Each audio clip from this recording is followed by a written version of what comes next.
আসসালামু আলাইকুম everyone, welcome to my channel art and craft by Al Radia.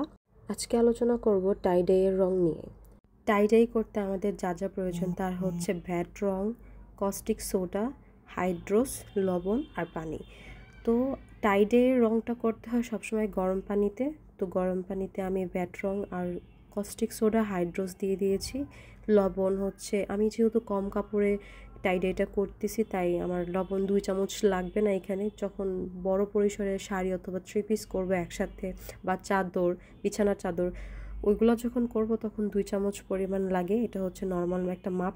আর এর চেয়ে তো বেশি কাপড়ে করলে ওটা পরিমাণ বাড়বে। তো এখানে হাফ চামচের মতো লাগছে। তো আমি এটা ভিজা অবস্থায় খুলে আপনাদেরকে দেখাবো যে এটার ডিজাইনগুলো কেমন এসেছে। তো এইটা যেটা দেখতে পাচ্ছেন এটা আউটলাইন বরফি, তারপর হচ্ছে জালি বরফি। বরফিটা বলা হয় কারণ এটা 4 কোণা আর কি বের হয় তাই। আমি এইসব টাই ডাই বাঁধার নিয়মগুলা আমি ইউটিউবে অনেক ঘাটাঘাটি করে খুঁজে পাইনি যে আমি প্রপারলি বুঝে শুনে শিখবো। তো আমি ভাবলাম যে কেননা আমি তৈরি করি, যাতে আমার দ্বারা অন্যজনের সাহায্য হয়। কারণ এগুলো আমাদের ডিপার্টমেন্টে ম্যাডামরা নিজের হাতে শেখায়। তো ইউটিউবে ওরকম আমি ম্যাম যে ডিজাইনগুলোর নাম বলছে এগুলো আর কি ইউটিউবে সার্চ করলে পাওয়া যাচ্ছে না। তো আমি ভাবলাম যে তাহলে প্রথম আমিই ভিডিও করি, যদি কেউ এই টাই ডাই করতে যে আটকে যায় যাতে আমার ভিডিও দেখে সে ওইটা শিখতে পারলো।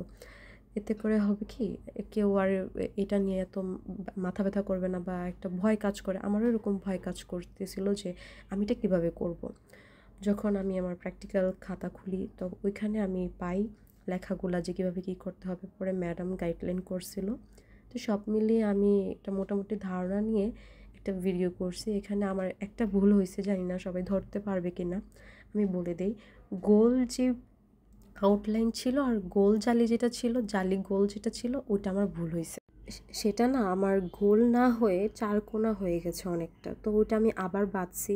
ওইটার আমি একটা ভিডিও দিব যাতে আমারও মানে বোঝা হলো যে কেন আমারটা প্রথমবার ভুল হয়েছে, কোন জায়গায় ভাঁজে ভুল হয়েছে। আমি তো পারফেক্টলি জানি না, শিখি নাই।